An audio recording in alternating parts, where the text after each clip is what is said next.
Suara Budaya Sulawesi Selatan.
Oke, 92,5 FM Pro 4 RRI Makassar. Assalamualaikum warahmatullahi wabarakatuh. Dan selamat siang sahabat budaya dimanapun Anda berada. Senang sekali untuk siang hari ini kembali lagi menyapa, menemani suasana aktivitas Anda di edisi hari ini, hari Kamis tanggal 15 Mei 2025.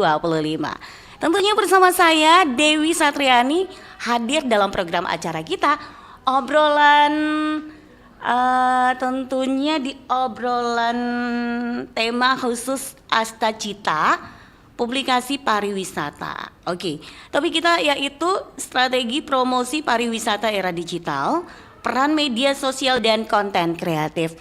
Nah, kira-kira seperti apa pembahasan kita? Kita sudah bersama narasumber kita di studio.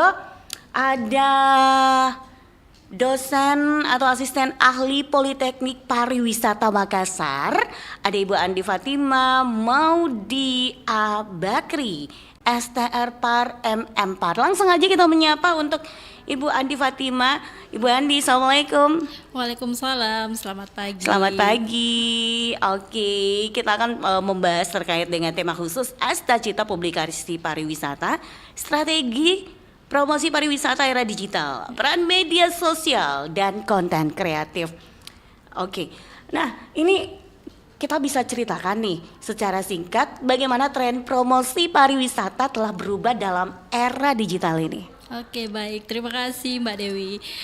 Sangat menarik ya, untuk hari ini kita akan bahas tentang bagaimana sih tren promosi pariwisata di era digital pada saat ini. Iya. Tentu ini sangat menarik banget Mbak. Bagi ya mungkin saya sapa dulu ya audiens kita pada hari ini. Terima kasih dulu. banyak ya. Mudah-mudahan sehat selalu. Amin. Oke. Nah, tentu untuk perubahan tren promosi pariwisata di era digital pada saat ini sangat terasa ya perubahannya. Mungkin saya dan Mbak Dewi juga ya kiranya kita yang alami sendiri sebagai pengguna media sosial saat ini ya, betul-betul. Dan dulu mungkin kita merasa bahwa promosi pariwisata itu bergantung sama baliho mungkin, kemudian pameran, kemudian brosur dan bahkan pamflet gitu betul, ya. Dan iklan yang berbasis media konvensional ya dulunya. Tetapi dulu itu kalau nggak salah informasinya itu masih bersifat statis ya, masih satu arah ya Mbak ya. Cuman sekarang itu sangat berubah dan sangat banyak perubahannya, signifikan banget. Yang awalnya hanya satu arah, tetapi saat ini sudah mulai kedua arah, malah sampai multi arah ya Mbak ya. Karena orang bisa langsung komen, tahu feedback ya terkait bagaimana sih pengalaman mereka untuk menjajahi sebuah destinasi. Seperti itu Mbak mungkin ya, sedikit. Oke. Dan menurut Mbak Fatima nih, seberapa besar pengaruh media sosial terhadap keputusan wisatawan dalam memilih destinasi?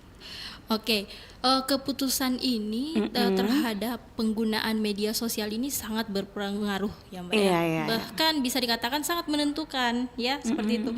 Mengapa? Karena seseorang itu sebelum menentukan akan kemana, itu tentunya mereka browsing dulu Mbak. Bahkan dia menjelajahi dunia dengan menggunakan smartphone-nya tentunya ya, seperti itu. Dan inilah bentuk dukungan media sosial saat ini yang mereka itu bisa melihat latar belakang suatu buah destinasi itu seperti apa, melalui reviewnya, melalui uploadan orang ya, melalui konten dan video yang dibuat, itu bisa membuat orang tertarik untuk mengunjungi suatu tempat seperti itu ya. Bahkan beberapa detik postingan aja, 5 menit atau 1 menit itu saja, itu ternyata sangat berpengaruh banyak terhadap kunjungan suatu destinasi seperti itu. Betul ya, Mbak ya. Iya, berarti pengaruhnya memang sangat besar. Betul. Seperti yang kita lihat saat ini di media sosial ya, walaupun mungkin orang cuman pakai kamera biasa, terus mereka bikin vlog sekitar 1 menit,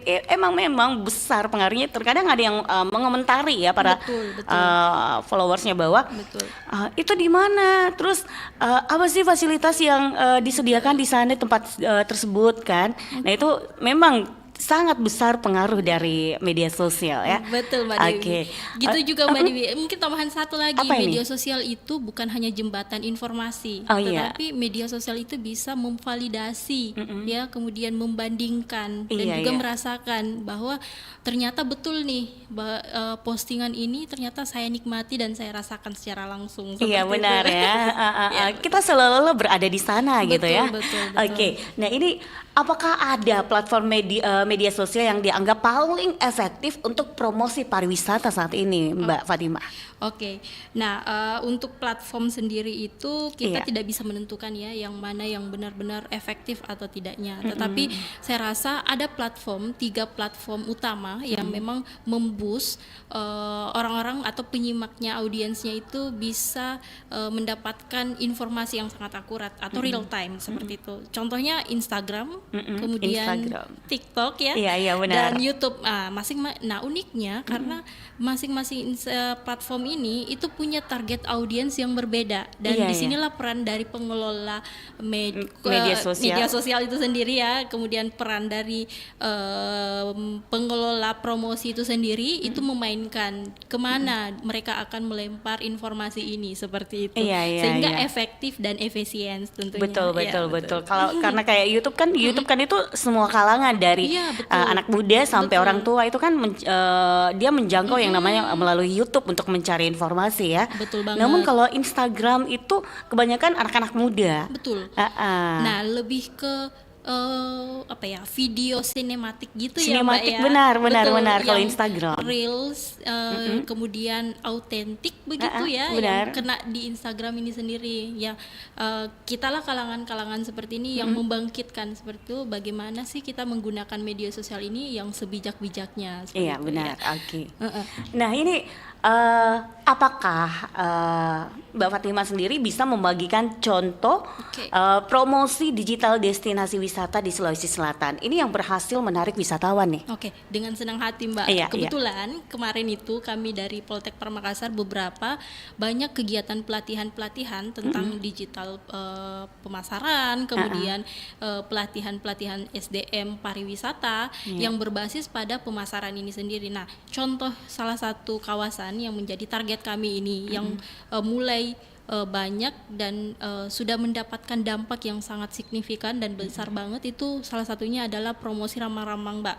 Nah, Ramang-Ramang itu dulunya dikenal sebagai hanya desa wisata biasa saja ya, seperti itu. Nah, dengan pendekatan pemasaran atau tepatnya promosi yang tepat, efektif seperti itu, sehingga orang-orang itu sudah banyak mengenal Ramang-Ramang ini sendiri sebagai kawasan yang memang memiliki potensi yang sangat besar. Ya, tidak hanya dengan keindahan alamnya, tetapi ternyata dari segi masyarakatnya, kemudian budayanya ternyata menjadi keunikan Ya, kemudian kami tuangkan ke dalam informasi yang berbasis digital seperti itu, Mbak. Kemudian prosesnya itu sangat panjang, mulai pendekatan ke masyarakat, memperkenalkan media promosi seperti itu yang melalui digital, kemudian mereka di backup untuk membuat sebuah bagaimana sih cara atau step-step dalam membuat konten itu sendiri, kemudian memasarkannya di mana, kita memperkenalkan satu demi satu platformnya, jadi dan penciri khasnya seperti apa. Kemudian setelah itu merekalah yang bergerak sendiri, Mbak. Jadi masyarakatnya memang sudah bisa dikatakan sebagai penggerak utama untuk mempromosikan dari potensi yang ada seperti itu. Oke, baik Mbak Andi Fatima. Sebelum kita lanjut nih, kita dengarkan lagu dulu ya. Oke.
Apa mewah si Bali kepindah apa kojiku musalai nakasi mutu dapotinri yo mata kegani ada pura mutaroe sengadi ia mapinra nawadingamu salai.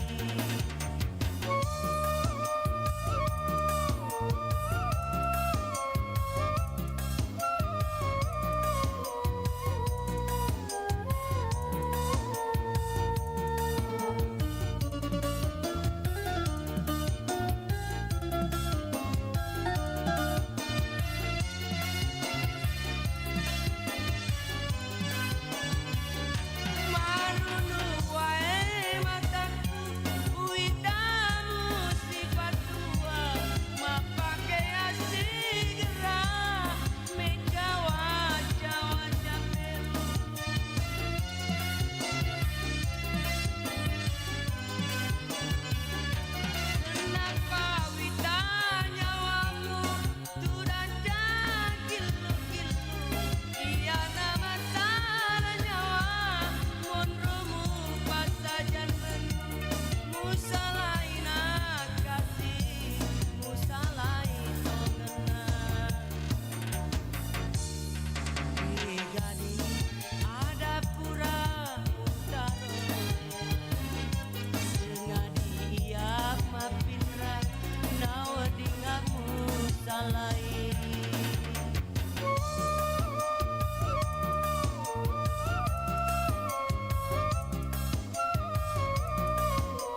RRI Digital. Nikmati kemudahan interaksi, partisipasi, dan kolaborasi dengan RRI Digital. Interaksi, dengar dan saksikan siaran langsung kami, daftarkan akun Anda, dan mulailah berinteraksi di setiap program dan konten kami.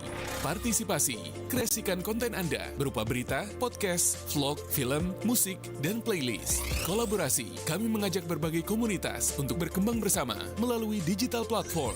RRI Digital kini juga menghadirkan terobosan baru, workspace platform, dan online learning platform dengan fasilitas-fasilitas unggulan, monitor impact and outcome, meeting online, video conference, dan library. RRI Digital menghadirkan fitur-fitur untuk peningkatan interaksi, partisipasi, kolaborasi, workspace, dan learning. Segera download RRI Digital.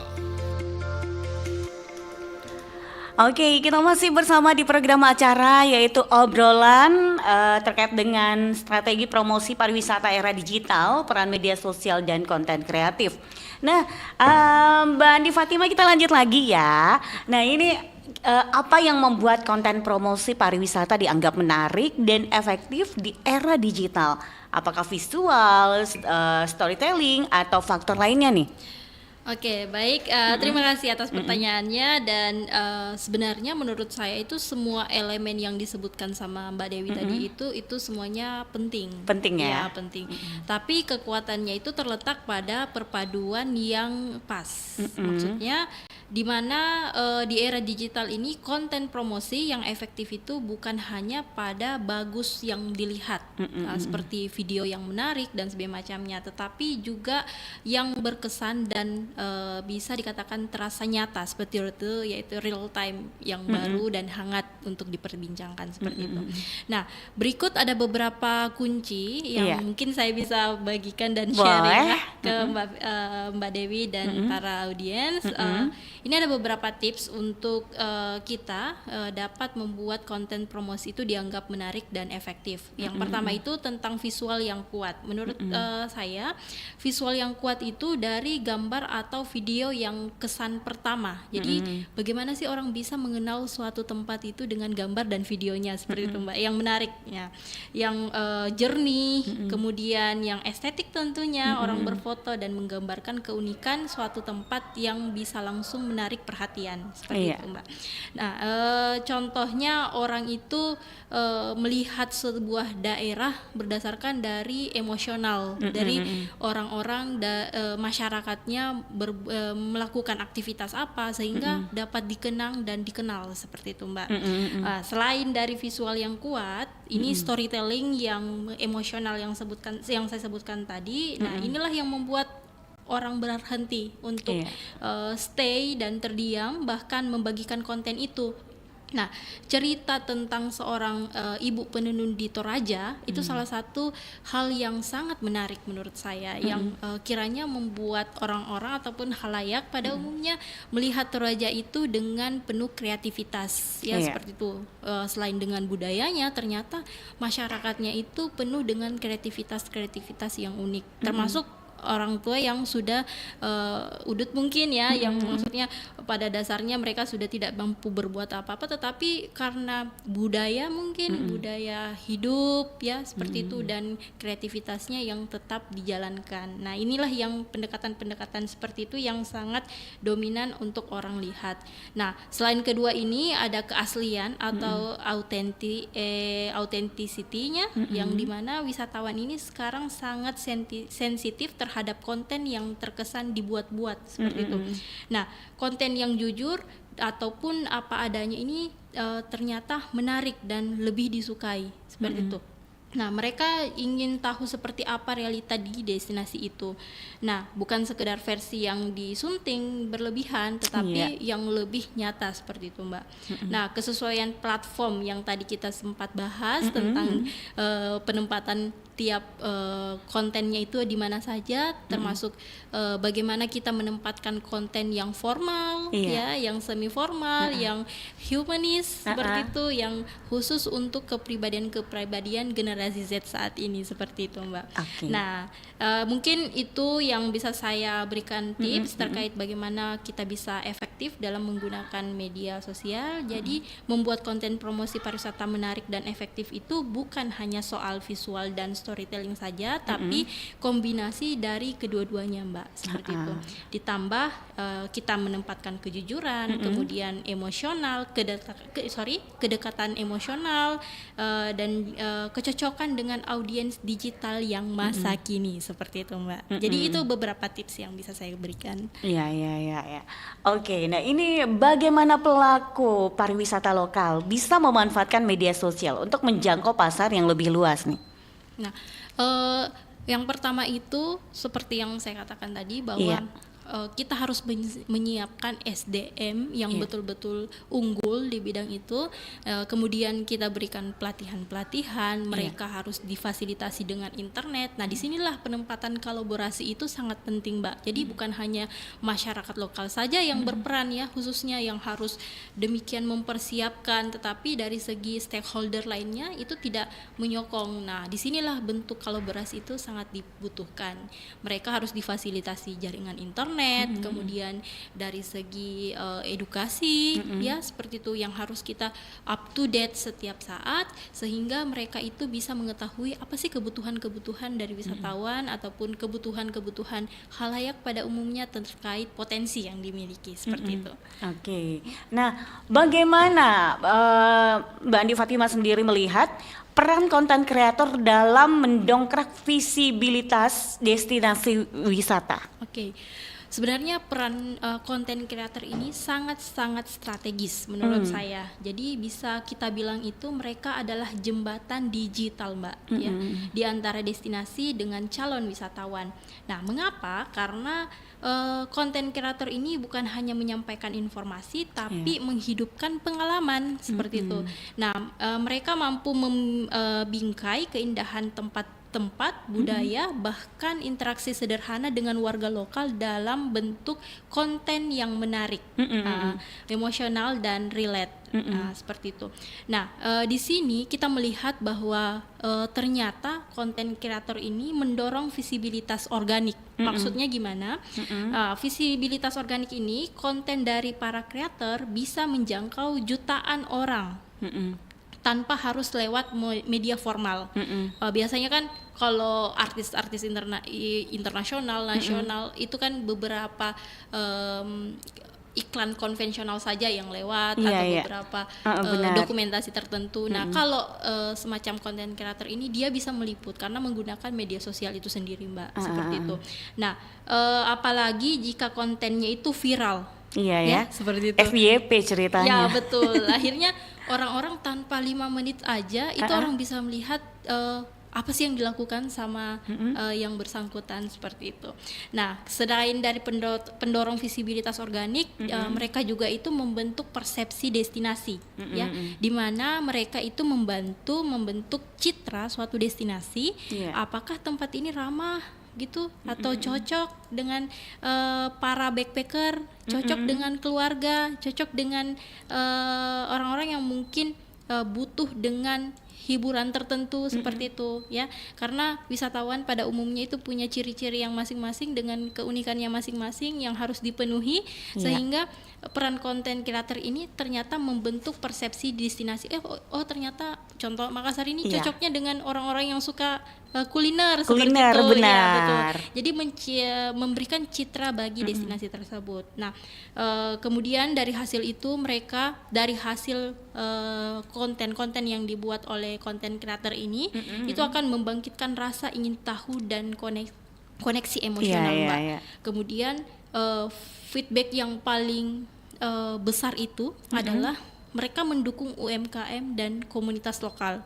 Jadi mereka itu banyak menggali tentang potensi, sehingga banyak yang potensi-potensi yang sebelumnya belum pernah diketahui ternyata membludak banyak peminatnya. Iya, Seperti iya. kerajinan, souvenir benar. itu bermunculan satu persatu karena hasil dari video atau Dari uploadan konten kreator. ya, dari konten kreator itu sendiri. Mereka pada penasaran ya pastinya. Betul sekali. Oke, Ya. baik Mbak Andi Fatimah, sebelum kita lanjut lagi nih, kita dengarkan lagu dulu ya. Ya.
terkait dengan strategi promosi pariwisata era digital, peran media sosial dan konten kreatif. Masih dengan Mbak Andi Fatima ya, masih semangat? Semangat Masih dong. Oke, kita langsung aja nih. Apa saja tantangan utama dalam mempromosikan pariwisata secara digital, terutama di daerah? Oke, sebenarnya tantangan itu selalu ada ya Mbak, meskipun bukan di desa atau di lokal, tetapi dimanapun itu pasti punya tantangan. Tapi terkhusus untuk lokal itu yang saat ini banyak sekali yang menjadi percontohan adalah banyak daerah-daerah yang masih belum mendapatkan fasilitas yang cukup memadai seperti itu, kayak internetnya yang kurang memadai seperti itu, sehingga akses untuk mereka melakukan promosi di era digital ini sangat minim seperti itu. Nah, selain dari fasilitas yang seperti saya sebutkan tadi, itu ternyata beberapa hal yang menjadi kekurangan itu adalah mereka yang masih belum tahu tentang penggunaan media apa seperti itu. Nah, itu yang menjadi salah sasaran kami, bagaimana membentuk brand image para pengelola untuk dapat paham terkait apa sih peluang yang bisa ditangkap seperti itu. Nah, makanya dari kekurangan-kekurangan ini harusnya bisa di backup dengan pelatihan-pelatihan ataupun dengan bagaimana kita menyokong mereka untuk memfasilitasi mereka agar paham seperti itu.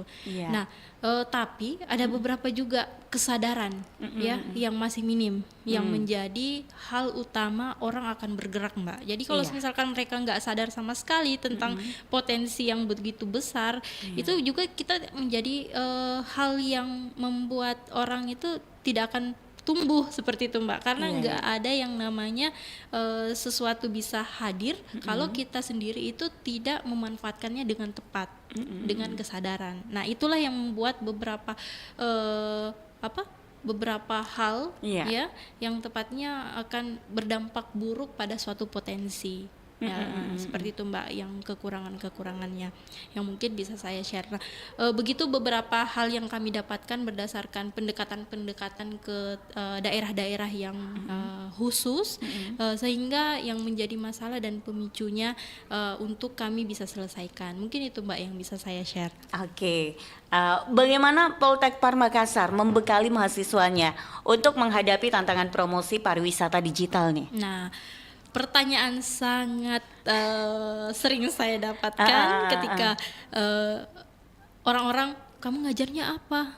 Ya, seperti itu. Saya ngajarnya memang salah satu mata kuliah yang saya bawakan adalah pengantar pemasaran destinasi, dan proses kami membekali mahasiswa itu tidak hanya kompetensi teknis saja. Bagaimana kami membackup mereka paham tentang kompetensi yang seharusnya terkait pemasaran. Mereka juga harus di backup dengan tugas-tugas yang memang relevan terkait bagaimana sih yang sebenarnya di media pemasaran itu yang digunakan seperti apa. Jadi kami memberikan tugas ke mereka menyelisir antara tiap-tiap potensi destinasi, tiap-tiap daya tarik wisata, keunikannya apa, kemudian dia harus menciptakan hal yang unik dan orang harus tahu tentang informasi tersebut. Nah, begitulah mereka membuat semacam informasi yang secara visual, narasi ataupun apa itu, sehingga mereka dapat membles hal-hal yang baru untuk halayak seperti itu, Mbak, sehingga banyak dampak-dampak yang bisa diambil dari tugas-tugas ini, baik dari mereka yang belum tahu sama sekali apa dampak yang dihasilkan sehingga menjadi tahu, dan dampak bagi pengelola sendiri untuk dapat menghadirkan hal-hal yang khususnya mendatangkan wisatawan. Karena ada satu case, Mbak, saya ingin bercerita. Salah satu tugas mahasiswa saya, ternyata hasil dari uploadan atau hasil dari konten yang dia upload itu sendiri ternyata mengundang banyak wisatawan yang awalnya itu daerah terpencil yang bisa dikatakan kurang dilirik oleh orang-orang, ternyata dengan mereka banyak menganalisis tentang potensi-potensinya seperti apa dan membuatkan konten menarik dan autentik, akhirnya menghadirkan banyak wisatawan. Nah, itulah cara kami untuk dapat membackup mahasiswa kami untuk tetap bisa berkontribusi khususnya bagi suatu destinasi atau suatu daya tarik wisata. Oke, Mbak Andi Fatima, apa ini harapan Tak ini terhadap perkembangan promosi pariwisata digital Indonesia dalam 5 tahun ke depan nih? Nah, harapan pribadi saya ya, Iya, khususnya ya Mbak ya. Dan mungkin juga harapan banyak pelaku pariwisata yang ingin saya tuangkan di sini agar dalam 5 tahun ke depan promosi pariwisata digital Indonesia ini bisa lebih inklusif. Iya. Inklusif, cerdas dan berdampak. Nah, ketiga indikator ini sangat dibutuhkan untuk 5 tahun ke depan, karena inklusif ini artinya tidak hanya destinasi besar atau yang sudah terkenal saja yang dipromosikan, tapi juga destinasi kecil. Nah, jadi inklusif ini bukan hanya terkhusus tetapi ke semua kalangan. Nah, seperti desa-desa wisata dan tempat-tempat yang selama ini tersembunyi. Nah, harapan saya digitalisasi pariwisata bisa merata, memberi panggung bagi semua daerah untuk menunjukkan pesonanya seperti itu. Kemudian cerdas dan berbasis data, Mbak. Pada dasarnya promosi pariwisata ke depan itu perlu makin cerdas, Mbak, menurut saya. Tidak hanya kreatif, tidak hanya secara visual, tapi juga berbasis data dan perilaku dan melihat perilaku audiens. Nah, kita bisa menggunakan teknologi EA seperti EA yang big data hingga analitik media sosial untuk memahami sebuah tren seperti itu. Nah, konten yang autentik dan berkelanjutan. Jadi bukan hanya sekedar uploadan saja, tetapi lebih banyak mendalami sebuah autentik dan keberlanjutan ini atau sustainable ini. Nah, saya juga berharap konten promosi pariwisata Indonesia akan makin otentik. Jadi tidak menampilkan keindahan alam, tetapi juga dari nilai-nilai budaya, keramahan masyarakat dan kearifan lokal. Nah, tentu dengan pendekatan yang mendukung pariwisata berkelanjutan, bukan sekedar viral sesaat. Karena biasanya tuh Mbak hanya sekali ya 2 kali viral dan akhirnya hilang akhirnya hilang ya. Maksud saya 5 tahun ke depan bagaimana sih otentik ini mempertahankan dari ciri khas destinasi itu sendiri. Betul. Nah, dan selain itu saya tambahkan mungkin mengenai kolaborasi dan pemberdayaan lokal, karena pertanyaan Mbak Dewi tadi terkait apa yang menjadi poin kekurangan-kekurangan untuk promosi digital ini. Jadi kita tambahkan satu mengenai kolaborasi dan pemberdayaan lokal. Nah, harapannya adalah agar promosi digital ini tidak hanya digerakkan oleh pihak pusat ya, tapi menjadi gerakan bersama, Mbak. Maksudnya seperti ini, anak-anak muda lokal, pelaku UMKM, kemudian komunitas kreatif dan para konten kreator ini bisa menjadi mentor utama, karena mereka adalah narator terbaik dari daerahnya sendiri, seperti itu. Oke. Nah, menurut saya seperti itu, Mbak. Oke. Baik, Mbak Andi Fatima, karena kita udah di penghujung acara nih, kira-kira informasi jika ada pelatihan, webinar atau sumber belajar lanjutan yang bisa diakses masyarakat, informasinya seperti apa nih? Informasinya itu banyak pelatihan-pelatihan berbasis free, Mbak, yang mungkin bisa diakses baik melalui kami ya dari Poltek Pamekasan, karena pada dasarnya kami menyiapkan mahasiswa yang sudah mampu untuk dapat menjadi mentor di berbagai lini.